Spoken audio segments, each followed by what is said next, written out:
Welcome to the WWE podcast with Aiden Willis. Well, this week's been a hell of a lot more interesting or worrying, whatever way you want to look at it, with this virus that's going around the world.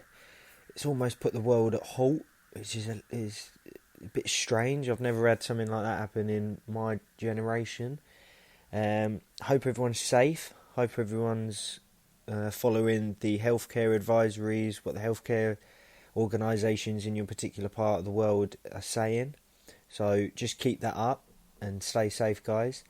We had an interesting one with Smackdown this week. There was no fans. It was at the Performance Centre. I'm sure you all saw it. So I'm going to do a review the best way I can of what I saw, what I felt.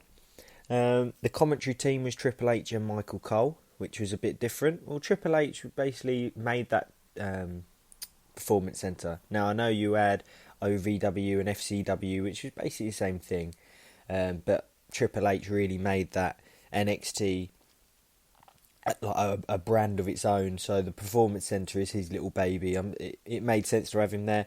And I actually quite liked him on commentary. It just gave that little bit of a...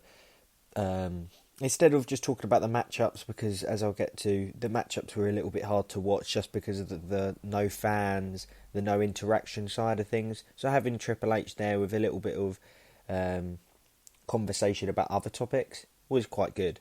So Smackdown kicked off with Bayley and Sasha. They come out, they cut a promo. They basically come out and act like there's fans, which I thought it was a little bit of light humour at the situation, which was okay. They then follow this up with cutting a promo. They sort of have a go at Paige because she didn't turn up to do with travel issues.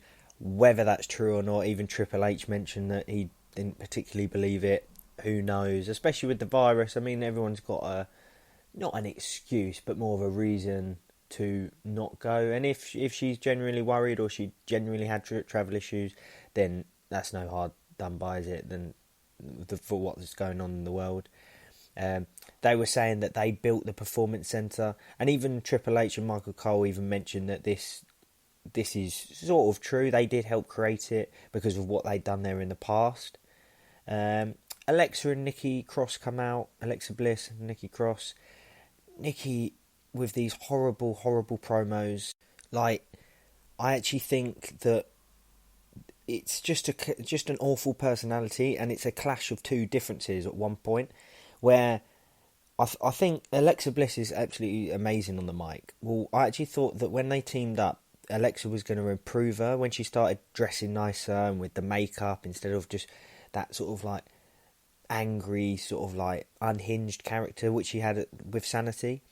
But I feel like that's gone a bit stale again. The Moment of Bliss thing is the only thing that maybe Nikki Cross gets across in the right way on the mic for me. In ring, she's very strong and she's ferocious, she's aggressive, but it was just one little thing that I hope other people have seen as well. It's just the fact that when I don't think it's just Nikki Cross, I think it's women in general, when they do like a crossbody or let's say a splash or something like that from a high risk manoeuvre, is what commentary would call it. They just don't seem to get any air. They don't seem to jump. They don't seem to fly. Like the perfect one at the moment is on Raw with Montez Ford. His frog splash is absolutely incredible. The amount of air time he gets, the height he gets. Where I know Nikki Cross is only small, and bless her, she's not going to get the height of that, so you're not going to expect that. But she just seems to fall onto the opponent rather than actually jump and sort of land, if you know what I mean. She jumps at them rather than up and down. I don't know, if next time you watch her, keep an eye on it and let me know what you think. I love Alexa Bliss in the ring. I love her character. I love everything about her. Yet again, Bayley and Sasha are great heels, even without the crowd. They actually work so well together, and I'm sort of changing my mind to do with the feuding. I'd almost like them to stay as a partnership, but maybe Sasha revenges Bayley's eventual loss, and then she wins the title instead, and then they can obviously stay together as like a duo. So the actual match itself was a fairly quick one, as all the matches were really on SmackDown. It was an okay match. I actually quite liked the fact that Bayley and Sasha were still sort of heels even without the crowd. They were sort of like playing to the ref and actually played to Michael Cole and Triple H as well. The match ended with Alexa Bliss getting attacked by Asuka on the outside, and then Sasha gets a submission win over Nikki.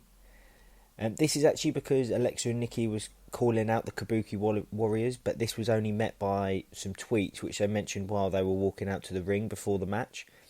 But at least this means that there will be a proper feud for the tag titles, which hasn't been relevant recently due to Asuka being in a matchups with Becky Lynch, and Kairi Sane has been effectively unneeded during that because she didn't really have a part to play. She didn't really get involved. She was just sort of like part of the ring walk and then part of the look on the outside of the ring with the umbrella and the tag titles, but ultimately it was like unnecessary for her to be there.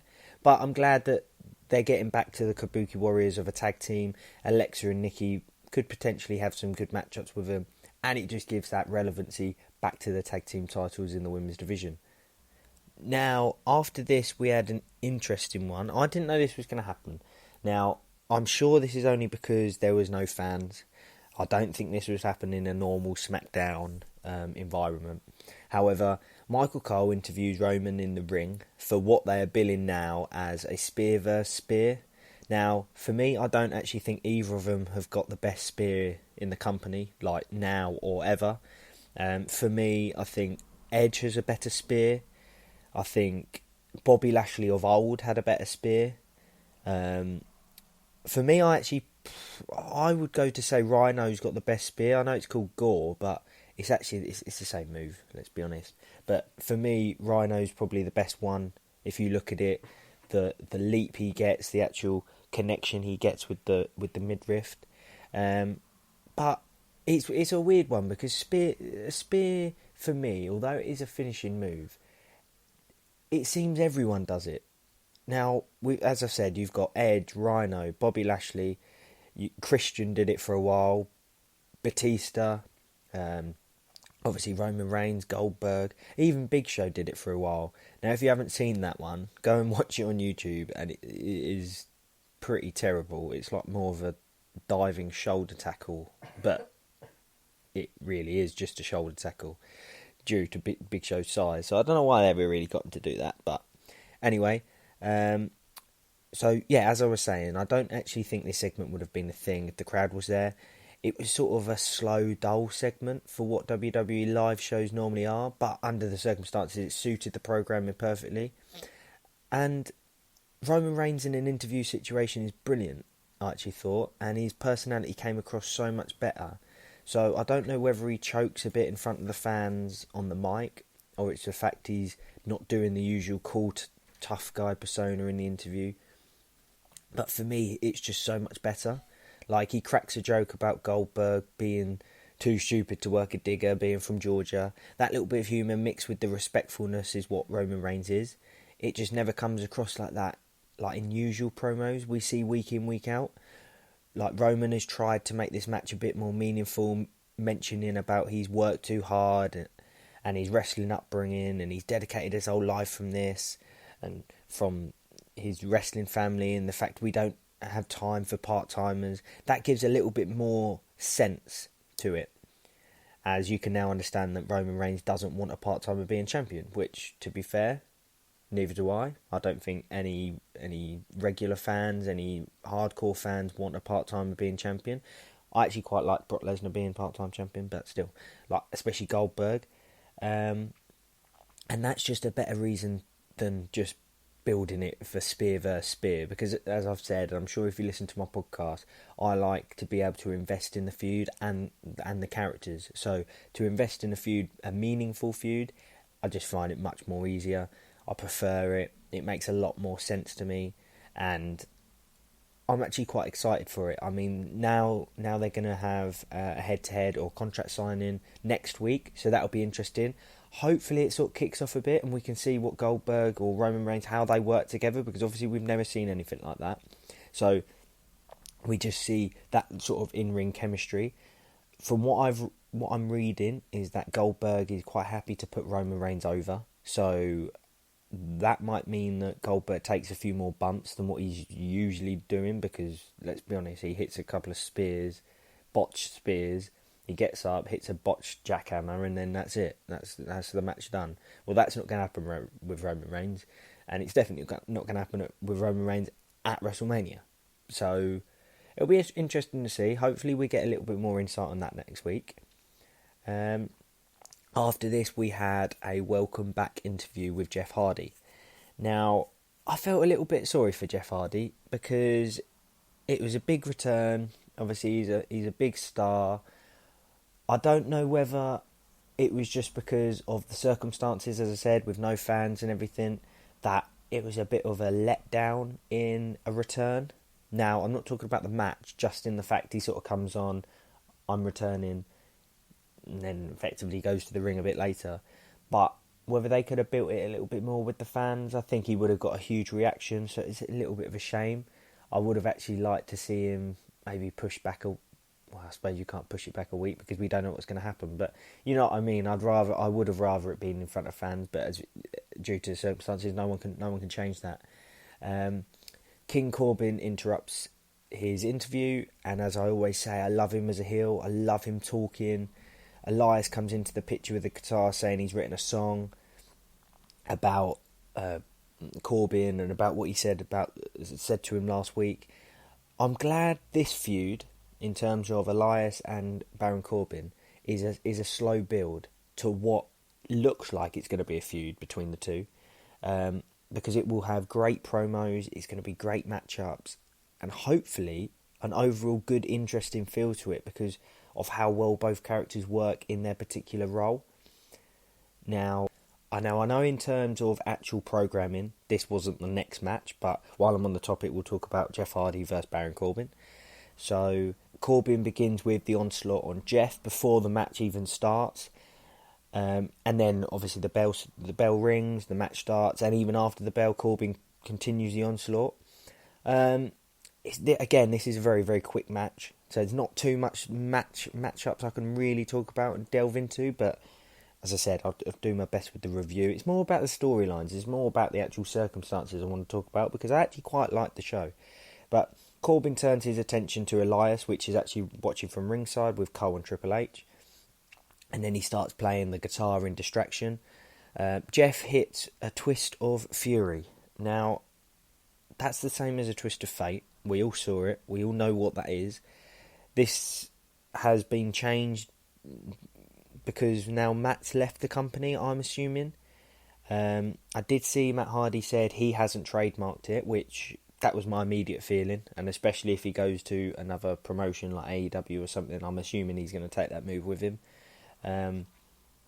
So I don't know whether the WWE have just changed it or maybe even Jeff Hardy's changed it. I don't know, but a twist of fury is effectively the same name. It takes some getting used to, but we all know it's a twist of fate.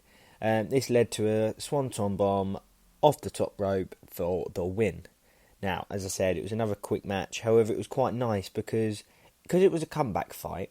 It was just enough to ease him back into it and let us see what we've been missing with Jeff. Now, obviously, there was no crowd interaction. I think a big part of his entrance is the crowd, like him getting involved with the music, because I actually find it quite an upbeat. It's like one of them musics that you actually quite like as a live audience member. But I actually quite like the short match for Jeff Hardy. I just wonder what part Jeff Hardy will play in whatever storylines that this Corbin Elias feud has. Now, maybe he can continue in some sort of way in like a background part of the Corbin Elias feud, as they don't seem to be actually fighting yet. So you could have him fight Corbin again because Corbin lost, which I'm sure is gonna happen. Or you could have him fight Elias because there isn't any like favouritism. It's not like Jeff's like backing Elias or backing Corbin. It's just one of them things where he's just having a match-up. So there's no reason why he can have a match with Elias and Corbin costs him the match. A bit like Elias effectively distracted Corbin, so Jeff Hardy won the match. So he could play a little bit of a part in that just to ease him into it. Or I'm sort of hoping he could get into a head-to-head with vacant superstars like Braun Strowman or Sheamus. Like, hopefully, again, as I say all the time, hopefully something meaningful, hopefully one with a bit of a storyline. So we'll have to see. I mean, it's a bit of a shame for Braun Strowman, really, because I don't know where he can go. I would like to see him, as I've said on previous podcasts, against Sheamus. Because of Sheamus's aggression, he's not going to get pushed around. But we'll have to see. We'll have to see where that is heading, especially with WrestleMania coming up. But just a little bit of a weird one. I suppose not a weird one. It's still relevant. But Jeff Hardy's back tattoo. Now, what a work of art that is. I've recently just got a tattoo, a top sleeve on my arm. So that hurt, and it took a long time. So God knows how long that back tattoo took, and that must have absolutely killed. But fair play to him. It looks incredible. The detail on it is amazing. So fair play. Now moving on to Daniel Bryan and Drew Gulak. I got to mention about my podcast before Elimination Chamber. Like, I was not happy with the Bryan vs Gulak feud. I wasn't happy with the fact that Gulak is very, very low in terms of the pecking order, and Bryan should be up there. Now, I was actually amazed and so impressed with the match that they had at Elimination Chamber and how well this match was pulled off. I thought it was incredible. And I just want to say it was my mistake. Completely, I hold my hands up, and they've completely blew what I said out of the park. And it looks like, actually, this sort of like storyline or partnership or feud, whatever way that it's going to go, it looks like it's really going to work. So it looks like Daniel Bryan is actually going to help Drew Gulak become, hopefully, at least a mid-card player at this current time, and then see what happens in the future. The way he is built with his like gimmick of the slideshow things, I think that's quite creative. I mean, it was a little bit more aimed at a squash character, so he was basically getting beaten up all the time. But the way they portrayed it with Bryan, I know it's very quick how they've done it, but at Elimination Chamber, he countered everything. I know we've all seen it, and it was so good. Now, what's happening now is Bryan needs his help. He's going to get the help from Gulak, which I absolutely love, because, as I said, I really love that gimmick of the slideshow thing. So Bryan teaming with Gulak will elevate Drew massively, and if he continues having matches like he did against Bryan, then he's definitely a star that I will be looking forward to seeing in the future, now, present, whenever. He's actually quite good on the mic as well. I just hope that Gulak is more of the talker manager. So from a new fan's perspective, so say there was a new fan watching it, it would almost look like Bryan is the lower star and Gulak is the top guy. As this, in the partnership, this would elevate him even more. Like, I don't want, if they're going to try and push Gulak, I don't want Gulak coming out with Bryan on the mic, him sort of standing behind him, like, being that secondary person, secondary guy in that partnership. So if they're going to play it right, and if they're going to try and push Gulak, he's going to have to be the main guy. Look, we all know Daniel Bryan's a top guy. He's going to be in the main event picture again, and then he'll drop back down, and he'll go again, and he'll drop back down, and he'll go again. It's just what Daniel Bryan does. So we don't need him in sort of that main role, if you like, in this partnership. Now, I know I'm going sort of against what I previously said. I'll try and explain myself a little bit more. Of course, I want Daniel Bryan, because he's such a big star, in the main event picture or mid to main event picture. Now, obviously that's not happening. He's dropping down and he's trying to help Drew Gulak become a bigger star. So if you're doing it this way, I just don't need him being that main guy. Like Seth Rollins is with Buddy Murphy. Buddy Murphy is still secondary. He's still behind Seth Rollins. Now that's because that's a totally different angle. It's a totally different way of doing things, because Seth Rollins is the leader of the faction. Now, this way, Bryan has gone to Gulak for help, because he's seen how he can count. He's counted everything that Bryan has.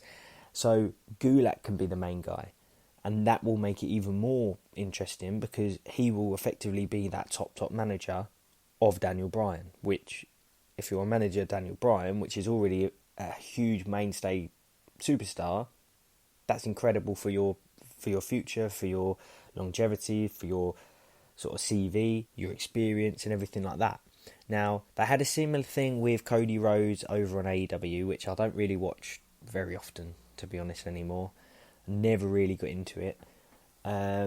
With his coach outside that would give him pointers during the match. I know, like, if he was getting beaten up, he'd go to the corner and then he'd sort of get a little pep talk, and then he'd basically adjust some things and go on to win the match.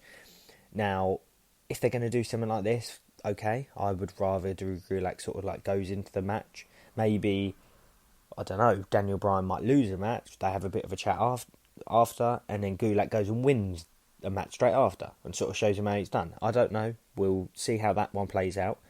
So anyway, we had Cesaro versus Daniel Bryan. So it was another quick match with Bryan getting the pin via a roll-up, which seemed a little weird to me because a few months ago, if not weeks ago, Bryan would have won this match a lot easier. So I don't know whether they are portraying it as if Bryan has lost it all or needs coaching or just is on bad form. I'm hoping it's poor form because coming back and suddenly forgetting everything you've ever done, being world champion, being tag team champions, like, it's a little bit weird. So hopefully it's just poor form. Shinsuke Nakamura attacks Daniel Bryan after the win, and Gulak comes in to defend him by, again, countering, blocking all the strikes, which has basically made Shinsuke Nakamura famous, all the striking. Sammy, which was on commentary at the time in the match, then enters the ring to play the numbers game on Gulak, and all three, Cesaro, Sammy and Shinsuke, attack Gulak, leading him to being thrown through the ring steps on the outside. Now, this looks like it could be a very interesting feud if booked right. There's two things that need to be booked right. How Gulak and Bryan work together, which I've already mentioned, like what I'd like to see, and also how the matchups take place in terms of like longevity and in terms of promo, with Sammy being the speaker for the trio. If this is going to last. Now, we haven't actually seen this sort of matchup before. We haven't seen this feud before. So if this is going to last week on week on week, it could if it's done right, just because if you've got two people on one side and three on the other, there's so many different variations and combinations through tag team matches or just one-on-one matches. They can fight each week and keep it different. So Cesaro versus Gulak next week, and then Bryan versus Sammy, and then Gulak versus Sammy, and so on, and get with Shinsuke, and then a tag team variation. It just keeps it a little bit different, rather than having, as we've seen in some feuds, just the same matches week in, week out. We get bored, and then for a pay-per-view, we have the exact same match we've been watching for weeks. That's just a bit of my opinion, and that's what I feel anyway. Then we had a Miz TV type thing with Miz and Morrison. Now, this was a horribly scripted promo. Miz is normally so good at just off the cuff sort of speaking, whether it is actually off the cuff or not, but he makes it look like he's literally just saying it from his heart, from his head, just literally coming out with his personality. But Morrison can't hit a promo anyway. He can't speak. For me, he just can't speak on the mic. So leave it to Miz, but this just wasn't natural. They had that terrible song or chant at the end, and it was just worthless. The tag team match at Elimination Chamber was, I would actually go as far to say it was exceptional. Like, I thought, because you had the consistency of the New Day, Rude and Ziggler, the Usos, mixed with the high-flying spots from Lucha House Party, the popularity of Otis, and I must say, actually, the much improved skill set from Tucker in Heavy Machinery, of them two, because Tucker actually hit some unbelievable moves and was a lot more sort of like involved, and obviously Otis with his popularity, it just made the match what it was. And then you had what I thought was going to be a very consistent other tag team, especially seeing their tag team champions and their history together and how experienced they are. And it was just a poor excuse of a match when they were involved. Now, I watched this match with my girlfriend. Now, she doesn't watch it all the time, so you get a sort of like different opinion. You get like a sort of a natural opinion where obviously our opinions, if you watch it, you're a hardcore fan, you watch it week in, week out, you build your opinions up, so you already prejudge things. Where as a neutral, she doesn't necessarily know all the characters, she has her favourites, but even she said that it didn't look like Miz and Morrison were interested. It didn't look like they were putting in any real effort to make it believable. I mean, if you disagree with that, fair enough, but please just watch it again and look at some of the kicks and the slaps from The Miz with literally the most minimal of effort, and it didn't look like it hurt. It didn't look like he wanted to be kicking or slapping or hurting anyone. Morrison was slow. Normally he's quite upbeat and fast with his flips and everything like that. So for me, if you're going to be champions, at least make it worthwhile for us fans. Now, again, this segment actually on Smackdown, not Elimination Chamber, only happened due to the fans not being there. So it was basically filling airtime. It was a very, very quick sort of like Miz TV in a way. I didn't really feel it was needed, but if it was only to fill a little bit of space, then that's all it was. I just hope they get better in the ring. I mean, Miz, now after Elimination Chamber, and I've been thinking about it a little bit, ever since he sort of like went away from being a solo competitor, his performances has sort of dipped. Now, they sort of rose a little bit, or I thought anyway, when they do more tag team stuff, which I mentioned, I think it was last week on my podcast, that like they start getting involved with a little bit. So they have the same moves where, like a classic one is where Miz runs and kicks through the bottom rope, and now Morrison throws him into that move. So that's just a little bit of tag team partnership.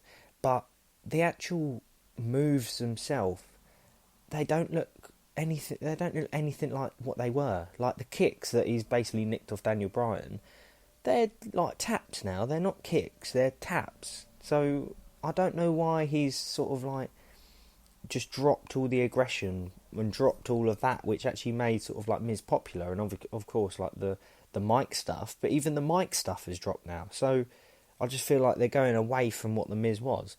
But anyway, that's what I think. And again, if you disagree, give me a tweet, which I'll say at the end of the podcast, and we can have a discussion, or I'll talk about it next week. So, to finish off with, we had the John Cena interview with Michael Cole in the ring, similar to the Roman Reigns segment, apart from they just didn't sit down. He was talking about his career and his previous encounters with Bray Wyatt, and his thoughts on Bray claiming that The Fiend was created through Bray's failure against Cena before. So ultimately, sort of like blaming Cena. Now, he sort of blamed everyone. Like anyone he's come up against, The Fiend has sort of like blamed them, because it's basically all revenge, isn't it, what he's been doing. But particularly this one, because obviously it was at WrestleMania in 2014, WrestleMania 30. So it had a little bit more importance to it, of course. Cena basically denies all this. He says he blames the laziness of Bray Wyatt and that his biggest downfall is himself. Now, he talks about his own losses, about John Cena's own losses against the likes of The Rock, Undertaker, the Undertaker sort of like beat him up, CM Punk, Brock Lesnar, and saying that he adapts and overcomes and moves forward instead. Now, this was a very passionate part about saying that superstars want nothing but to be in WWE and work their asses off, and then when they get there, they get lazy and like fall off. Now, this to me seemed to have a lot more passion and a lot more meaning from the heart of the real John Cena than just trying to build the feud. Now, this is what I love. This is what I've been wanting. The real sort of like in-depth like build-ups, the promos which he's had with The Rock, Punk, Lesnar, Roman Reigns, AJ Styles, all of them before. Now, as I've said in previous podcasts, this is what I wanted with Bray Wyatt, because if he can beat or at least match Cena on the mic, it is a passing of the torch. Now, as I've said, this was a hell of a lot more meaningful than just trying to build this feud. Sorry. This has come from his genuine thoughts and his feelings deep down, which is interesting because it's also intriguing because it also shows how good Cena has been to stay at the top for so long in his career, just for his pure drive and commitment. He looks directly down the camera and says he accepts his challenge due to him wanting the investment of the WWE to be towards the future, which in his opinion is not Bray. Now he goes on to mention that in his opinion it's McIntyre, it's Ciampa, it's Velveteen Dream, it's Matt Riddle that is the future.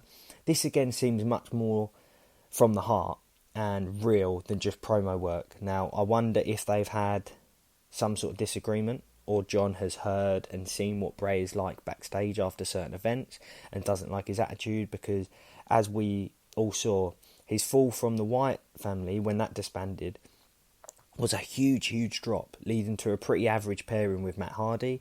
And yes, they won the tag team titles, but it was more through the popularity of the broken/woken gimmick rather than Bray himself.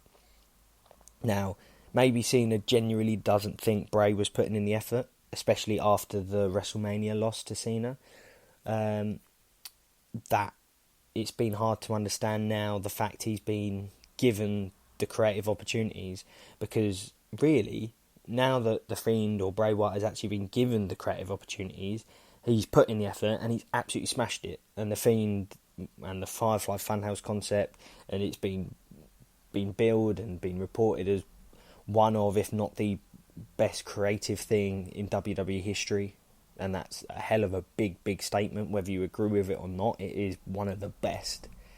Now, Firefly Funhouse Bray interrupts with him laughing, and he comes over the audience barrier, so from the actual audience side of the things.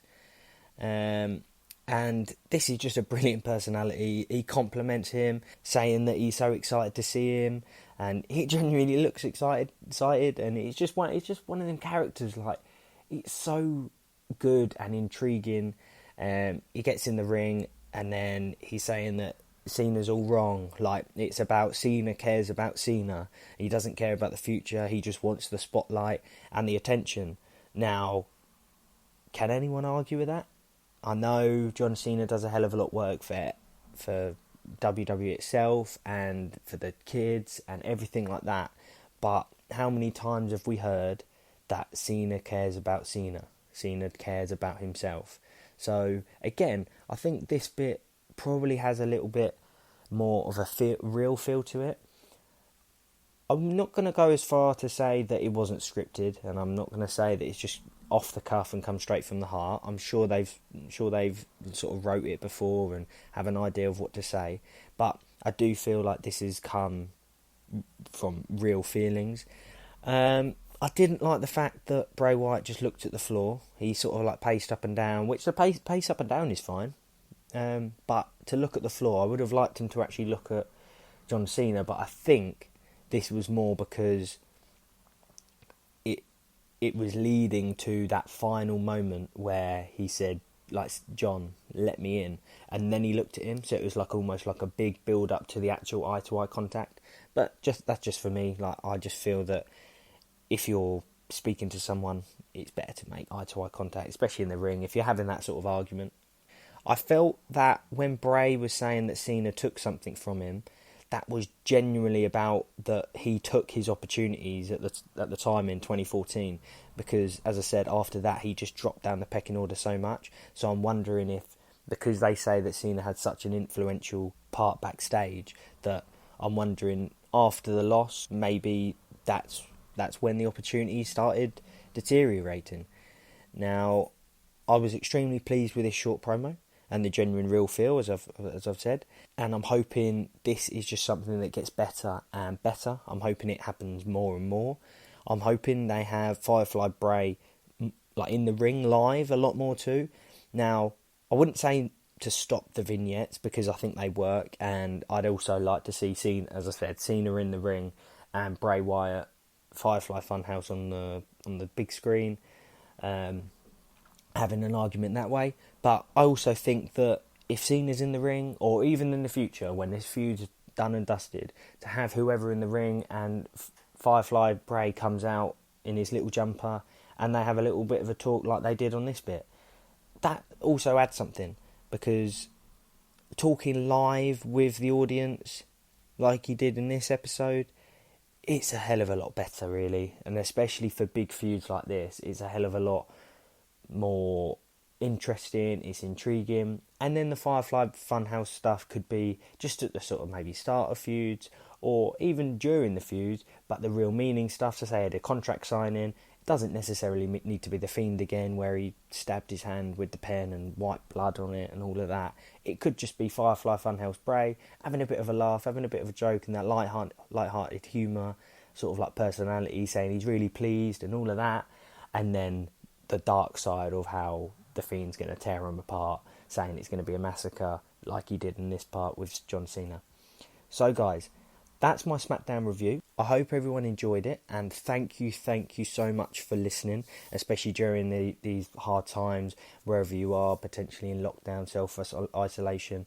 Hoping anyone that's ill gets better, and I'm hoping anyone that isn't showing any symptoms, like, stays away from it, stay clean, listen to the healthcare authorities, and we'll see what happens with wrestling next week, whether it's going to be behind closed doors again, or hopefully there's an improvement in this virus around the world.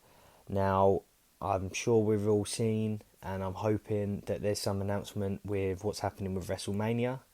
Hopefully that's not behind closed doors, because that will be very, bad, really. I mean, again, it's to do with the circumstances, but you still can be disappointed with it. It's not going to be the same WrestleMania without the fans, but we'll see. So again, if there's anything you want me to talk about, or anything you want to talk to me about, hit me up on Twitter, give me a DM, give me a message, give me a tweet. My Twitter's @AidWrestle, that's AID Wrestle, and I'll bring you my Smackdown review next week. Keep safe, guys. You think you know me?